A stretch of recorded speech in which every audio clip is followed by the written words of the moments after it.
Om Namah Shivaya Gurave Satchidanandamurtaye Nisprapanchaya Santaya Niralambhaya Tese Om Gurubhyo Namah Om Ganapataye Namah Om Aim Saraswataye Namah Om Klim Kalikaya Namah Om Klim Bhadrakalye Namah Om Dum Durgaya Namah Om Him Namah Shivaya Om Namah Shivaya Om Namah Shivaya Om Namah Shivaya Om Namah Shivaya Hari Sankaram Shankaracharyam Kesavam Badarayanam Sutrabhasya Kritam Vande Bhagavanto Punaha Punaha Iswara Gururatmeti Murti Bheda Vibhagine Vyambhavadrata Dehaya Siddhakshina Murtaye Namaha Hari Om Hari Om Tassat Hari Om Tassat Hari Om Tassat. Julie, mute. So that is a personal sound. Julie, mute yourself. Good. So today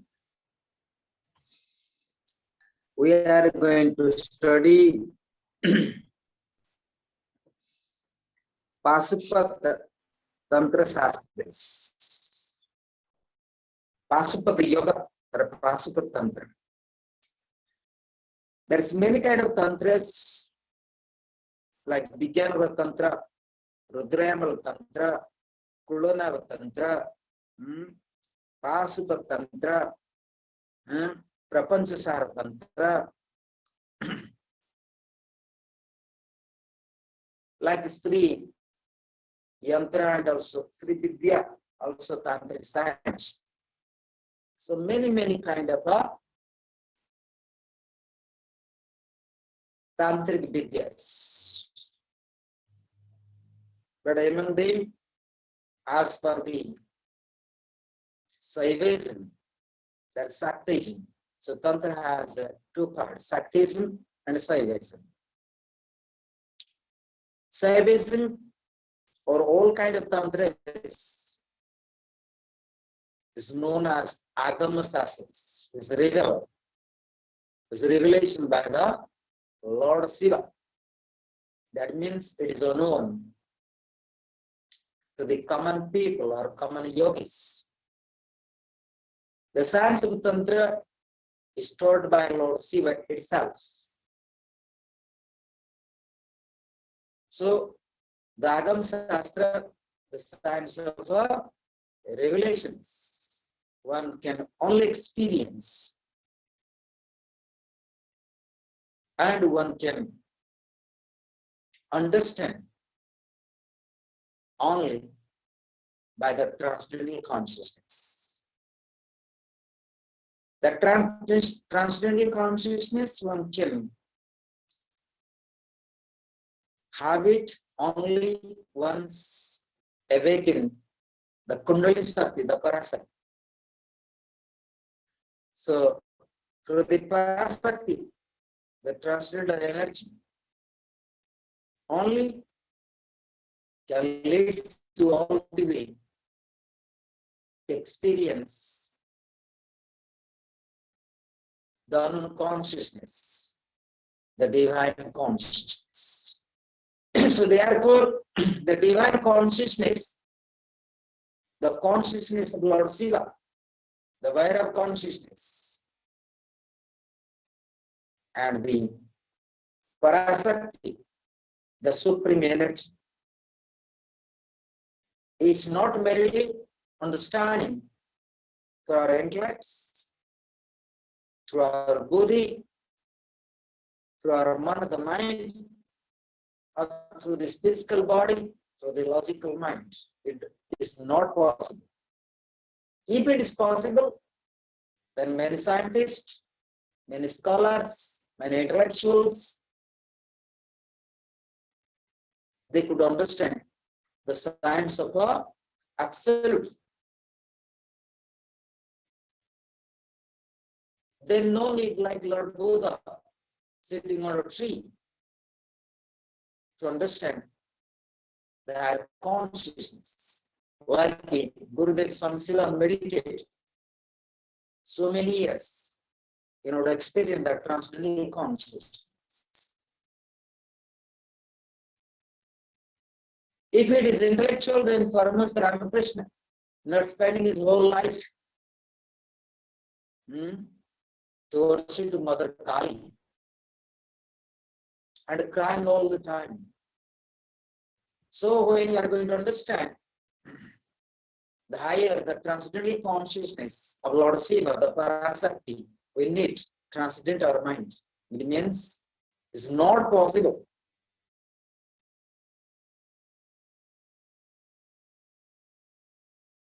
In the consciousness.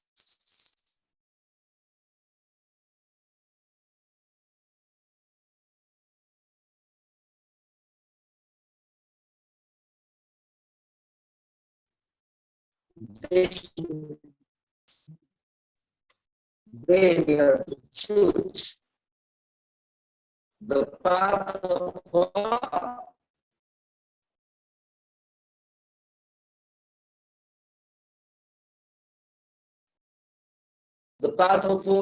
great saints, great gurus, great masters. Example I give Paramahansa Ramakrishna, Lord Buddha, and Swami Sivananda. Like so many gurus, so many masters around the world, like even Amma. So they should not spend time and on the spiritual path. If they find through the intellect, through the books, through the sastras, so sastras also very important to study, but that is not enough. It is not enough for the higher consciousness.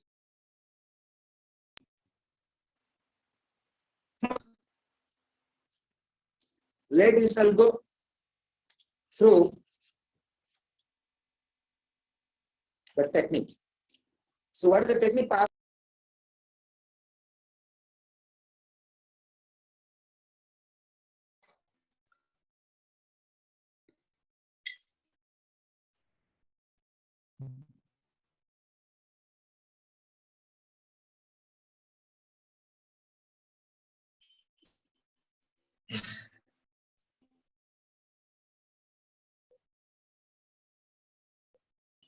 Today, the lines are not very good, but be patient. Be patient, all of you today. Due to some electricity problems, you could not work out the Wi-Fi setting. Is everyone can listen, Atmanand, now? Yeah, we can hear you. Good. Because today still some problems of the lines. The recording is in progress. Yes, that I know. So thank you. The story, the original questions, the story of yoga, journeying through the history of yoga began thousands of years ago when people used to live in the tribes in the forest and jungles. The idea of hamlets were small collections of people came together, and life was possible only recent. At that time, the middle of deep forest, lived an ascetic. The ascetic was renowned in the community in that sparsely populated human society. As a person of great attainments and high realizations, in those days it was permitted for ascetics to live a family life. And this ascetic was also married. That is called Rishi Parampara. The very beginning. Either the science of yoga, the science of tantra, it started as a Rishi Parampara as very ancient time. One day he was sitting with his wife and his consort and disciples, and she asked him a question. This is a discourse between Lord Shiva and the Shakti. One day he was sitting with his wife. What does that mean? Just go ahead. His consort and disciple, and she asked him a question. We live in idyllic surroundings. Everything is provided for. Nature has given plenty of game all around. Streams of pure water, trees laden with fruit, farms filled with grains.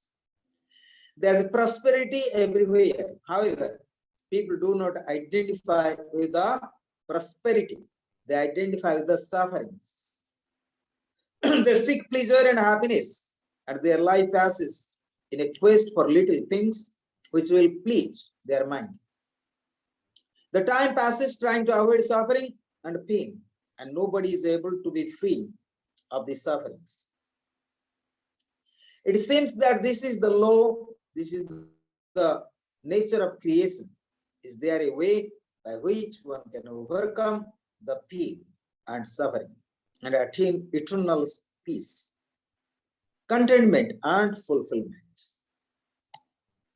After listening to this question, the ascetic answered, yes, there are always by which one can overcome the sufferings and pain in life. However, in order to do so, the aim, purpose, and direction in life has to be clear. Life must have a goal. That means we have to have strategic. We have to have an aim. We have to have the destination to reach. Life has to have some meanings. Life has to be meaning. It must have a focus which is not merely enjoyment. We are not born to only enjoyment, the fleeting years in search of momentums, which bring happiness and contentment. Life must have a focus. There has to be a reason for living beyond the material reality. You see, we live only for the material enjoyments, but that is not really the highest meaning of life. It doesn't mean one should enjoy the life, but we have to go beyond enjoyment of the material life, because where the source of pleasure, the source of pain also coming from. So if we know the source of pain and pleasure, so will be life, the real life. So that we supposed not so much excitement with the pleasure, and we supposed not be depressed. The time comes.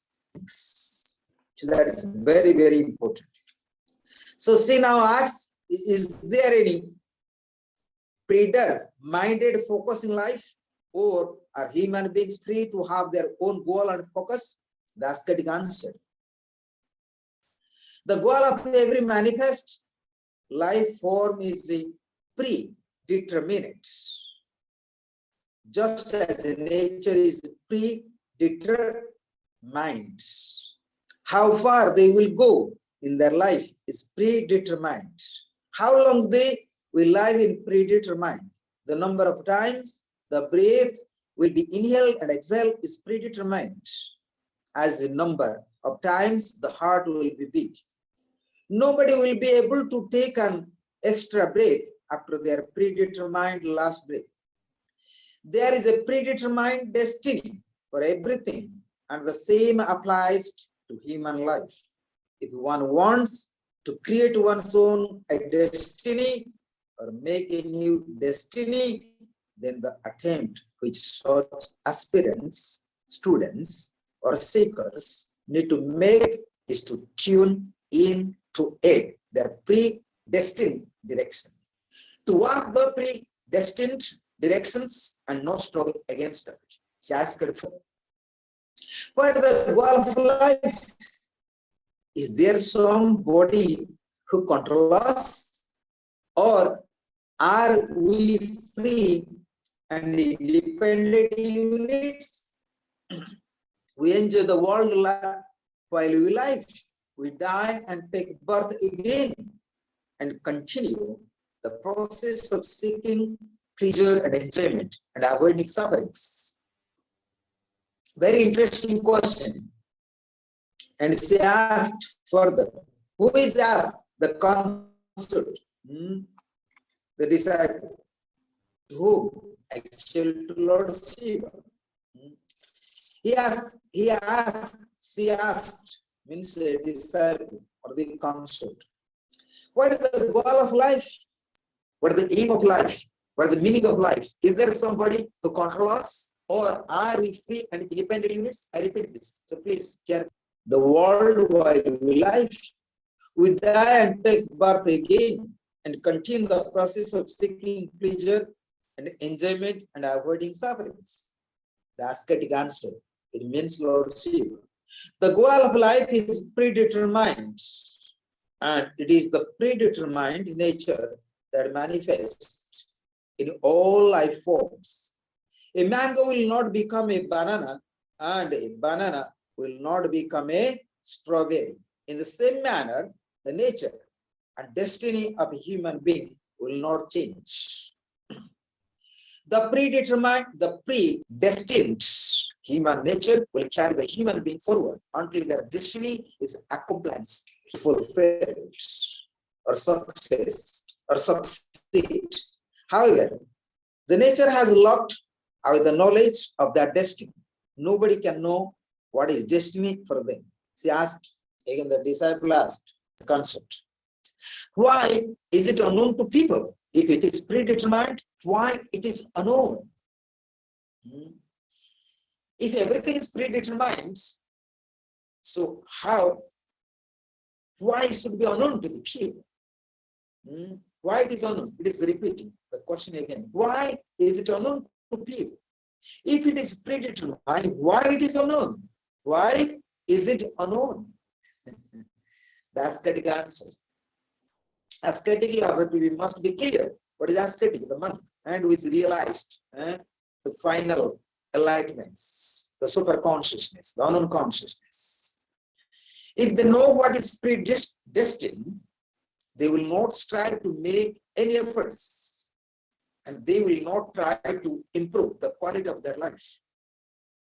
They will stagnate in whatever stage and conditions they are in. Thus, it is also predestined that the predestined nature, behavior and karma will remain unknown to the person who is living them out. The person only become a tool which destiny plays its role. So it is very interesting. If everything is pre-planned, then you will do nothing. Then you already know the results. So why should you do more if everything is ready? Like sometimes you see, when you live, the house of mother, the house of parents, what do you do? You see, you have nothing because you are a child. You see, we don't need to work. Anyway, I'm living with parents. So I can, whatever I want, I can get it. Right? Because it is kind of pre-planned. Most of the time, especially, we have so much depend in the parents' house. And you see, most of the children, they are so lazy and they do nothing in the home. Yes, as your mother, you can check that. If anyone already mother and became parents, you check how your children are behaving, right? Atmanand, Julie, anyone have any answers? Yes, definitely. It's like this, exactly.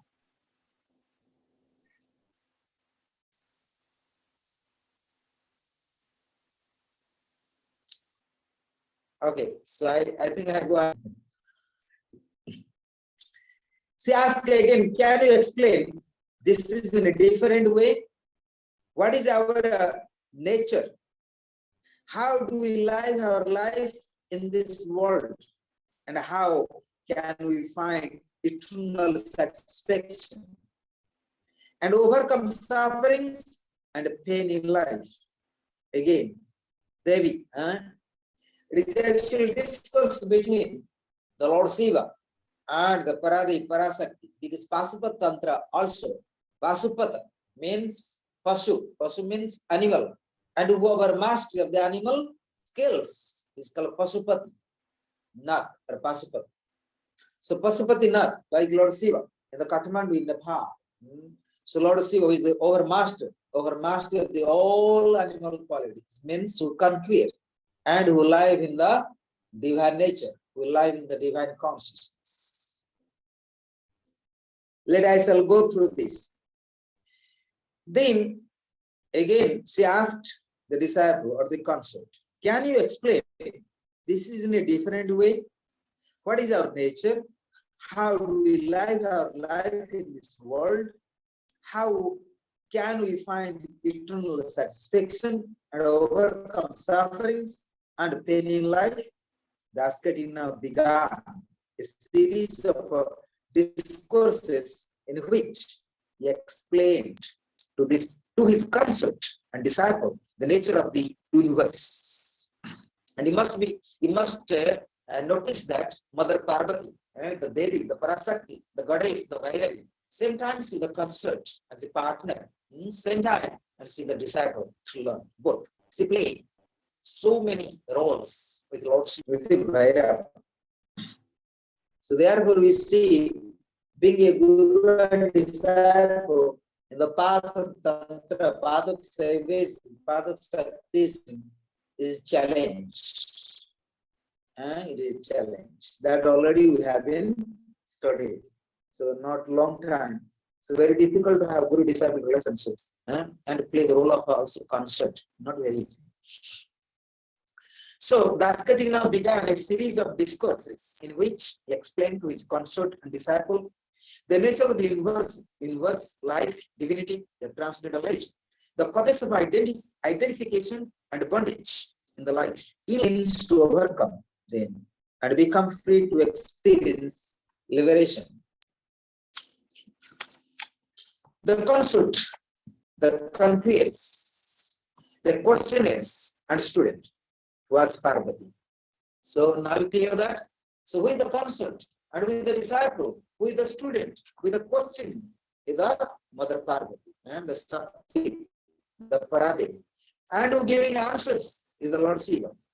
The ascetic was Shiva. The yogic process with Shiva described to Parvati is influenced by Tantra. That is why yoga has been described as an offshoot of Tantra. You understand? That is why yoga coming from the science of Tantra. You must understand. In the original instructions of yoga, it was Shiva who narrated the systems, disciples, disciplines, philosophy, and theory of yoga to Parvati. So we have to be very clear. The discipline of yoga, the instruction of yoga, the attainment of yoga, and the upayas, and its darshan, the philosophy, metaphysics, even Sakti path, I say, how is the Sakti vehicle transmission, a theory of yoga to Parvati. So who is Parvati? The consort of Lord Shiva, the wife of Lord Shiva, the student of Lord Shiva, the disciple of Lord Shiva. You can give any name. So Mother Parvati, the consort, she played so many roles. I don't think so. Any woman can play such a role with their own partners as a guru, as a master, as a disciple, and so on. I don't think so. I think except Mother Parvati. If anyone plays such a role and they became Parasakti, they can experience that Parasakti as well. They can merge with the Lord Shiva. So I don't think so. Atmanam. Just let me complete, then I'll give the questions.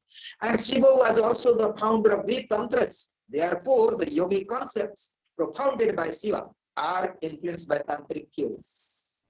So Pasupata Yoga, the first yoga propounded by Lord Shiva, was known as Pasupata Yoga.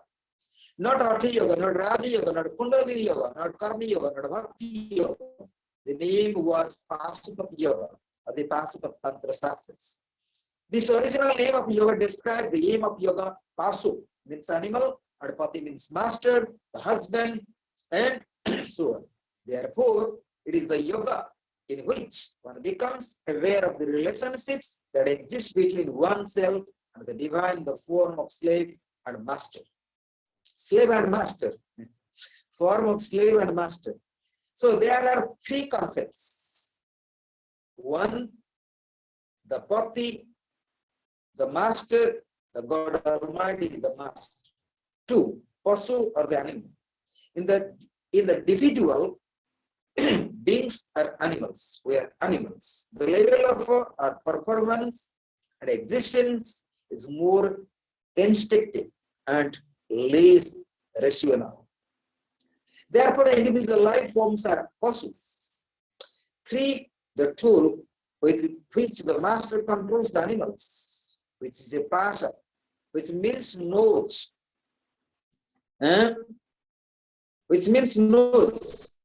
leaves or chain. How does one control a wild animal? How does one control an untrained dog? By putting a chain around its neck. How does one control a wild horse? By putting a rope around its neck. How does one control a wild camel, elephant, or tiger? By putting a nose around its neck. That is a pass, the controlling agent through which the master can control animals.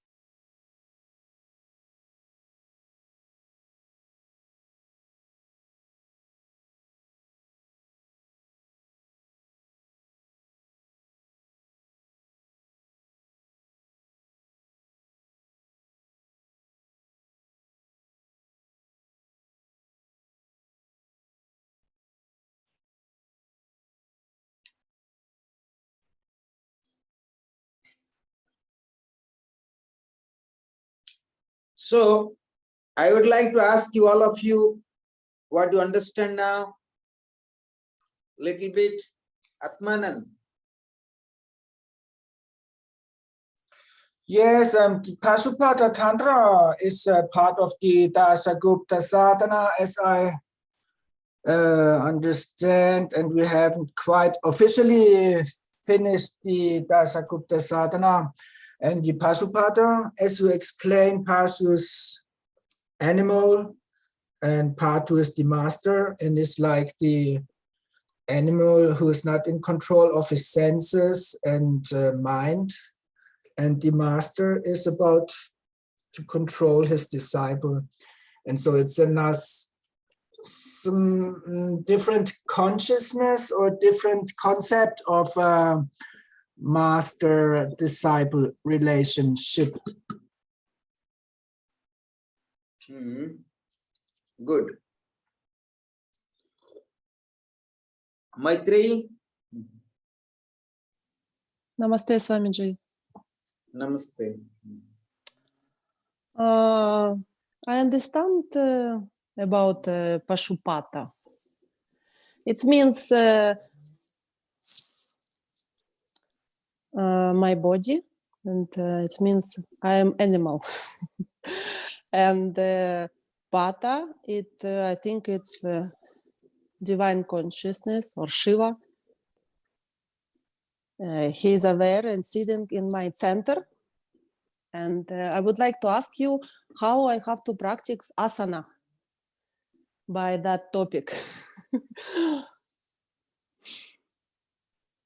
Actually, Pasupata Tantra, it is a more meditative parts, the science of meditations. And that I'll teach later what the techniques are. Normally, we are studying the theoretically now. Swamiji, I understand I am animal and my body is dead. It's right. Mhm. And Yes. yes, and I have just meditate and more deep aware my subtle consciousness.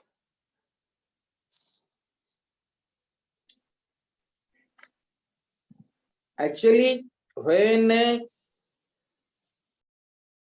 you do sadhana, so sadhana is the process by which the pasu can become pati. Pati means master. That's the meaning of name of the past yoga, the Pasupat Tantra or the Pasupat Yoga. So through sadhana,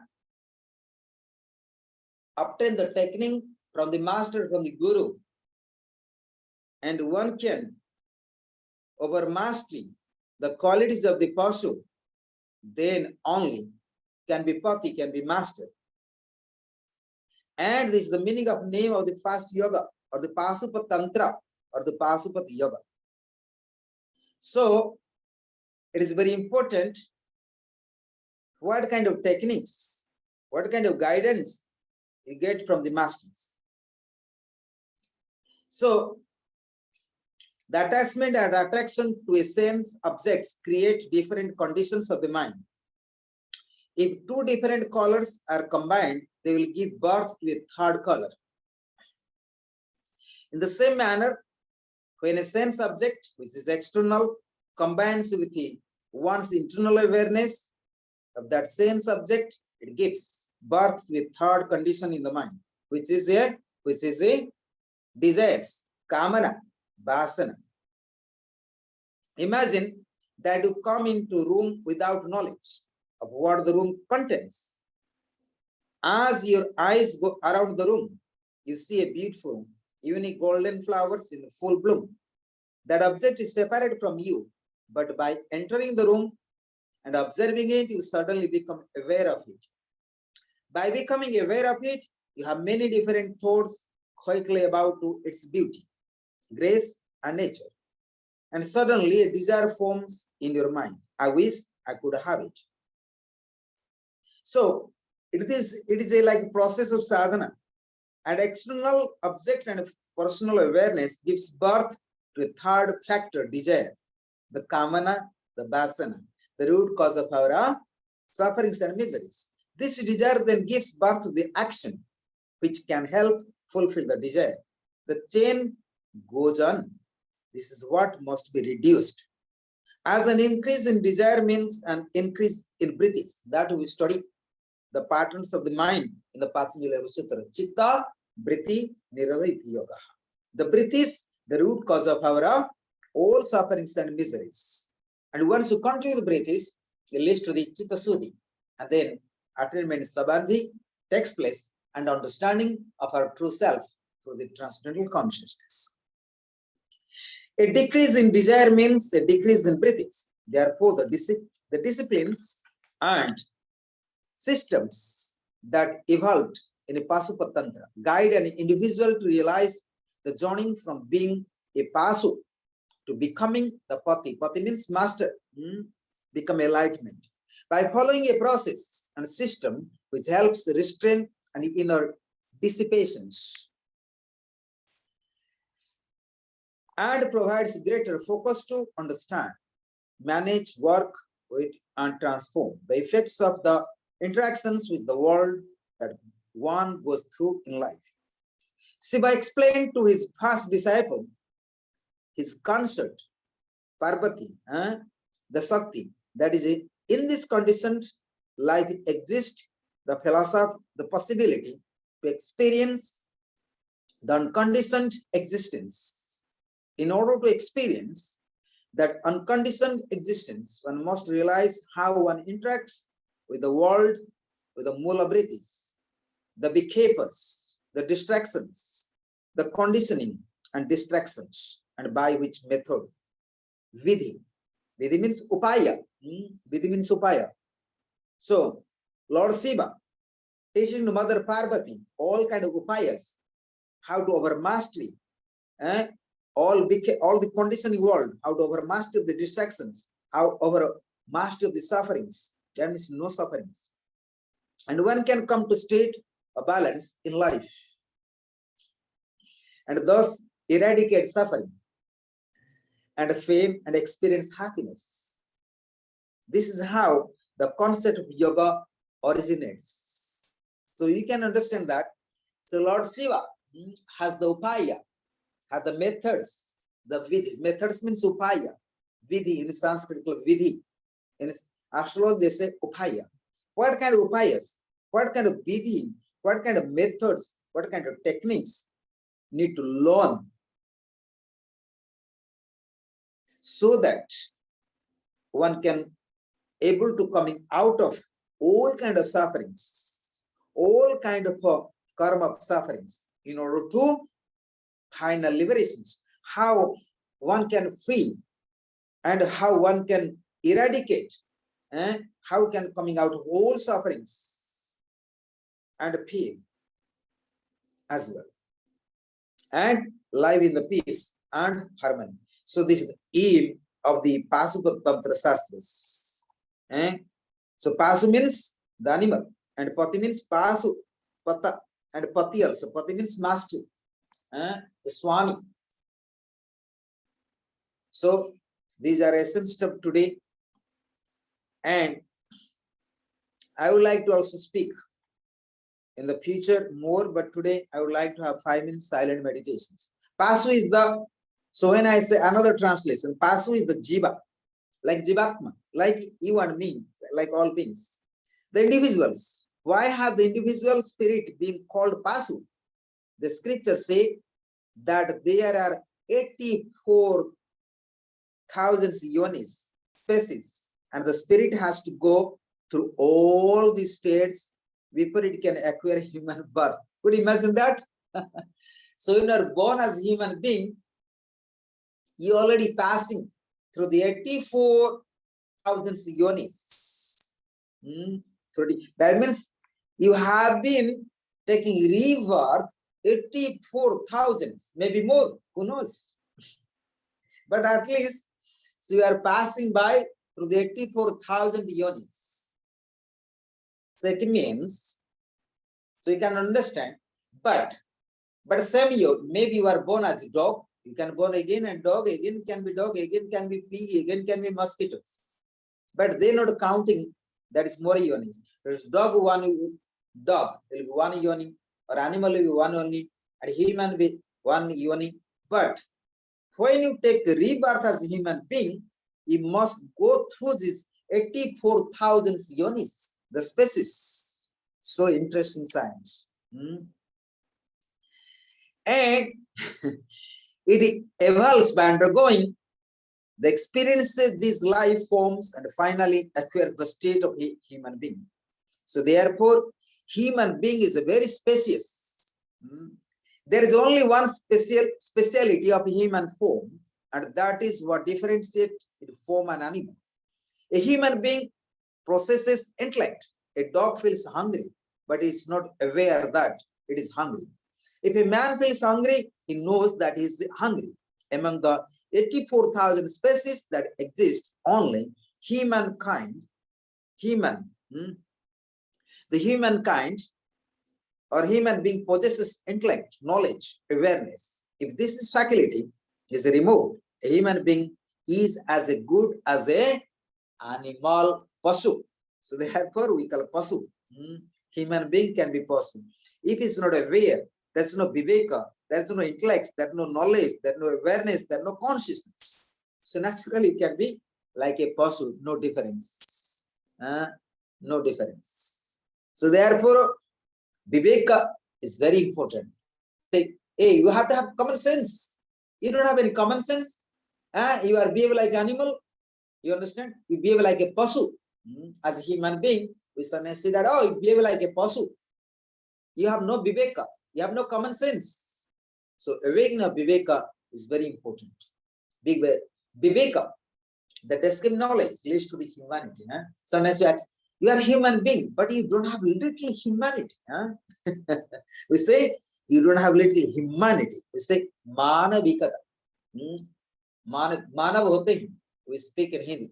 You may be human, but you don't have little common sense. You don't have little viveka. You don't have little morals. You are really be like a animal, pashu. So, being a human, without awakening the viveka, we remain as a pashu. That you must learn. So, therefore, learn the science of the tantra or the yoga from the enlightenment masters, where you can awaken your viveka in order to attain, by the grace of Parasakti, in order to attain that the supreme consciousness. The supreme consciousness is called consciousness of unknown. That one can achieve through the transcendental consciousness. So Pasapa Tantra, it teaches you how you became our master of the animal qualities, how to our mastery of the breathings, you have to have it the awareness of your own self, your own nature, the pure consciousness of Atma, the pure consciousness of Brahman. And that consciousness of Atman leads you all the way to enter the Sivaloka, Siva Tattva. And once you merge in Siva Tattva, you never return to these planets of the sufferings or the planet of samsara. In case you come back by the grace of Lord Shiva, there is no sufferings. Only the pure wisdom you'll have it. And you call it as the incarnation of Lord Shiva, direct personification, direct incarnation of Lord Shiva. And you remain will be compassionate to others. And that is called cosmic Leela, Shiva Leela. By the grace of Lord Shiva, so you can come in this planet, return. Not part of sufferings, but part of helping to others. Let all beings to be free. Let establish the dharma. Let the establish the dharma. Let the destroy all asuras, the devil energy, Let the close eyes for 5 minutes.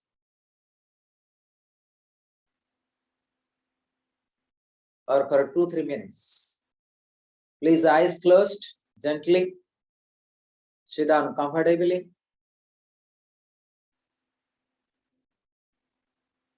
Whatever I speak today about this Pasupati Tantra, Pasupati Yoga,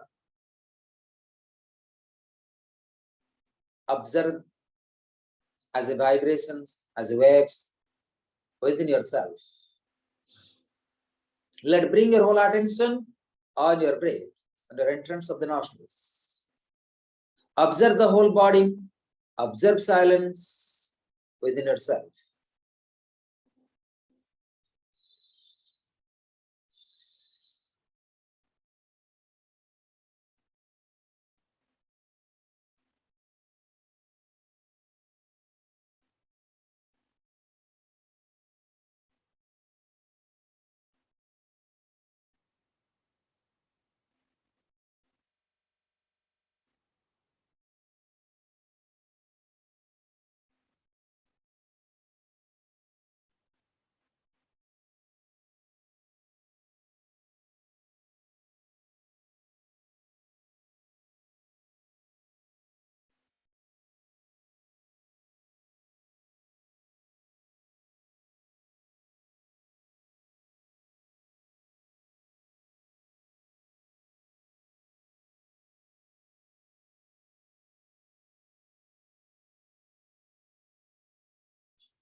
So now 3 times Om mantra.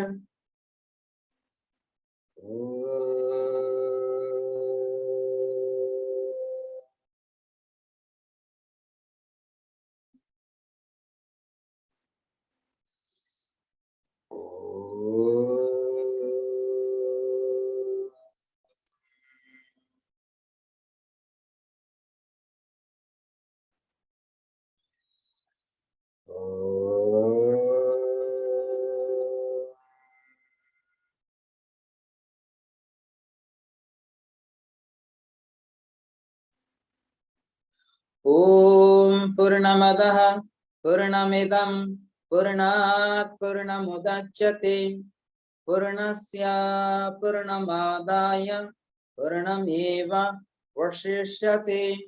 Om Shanti Shanti Shanti.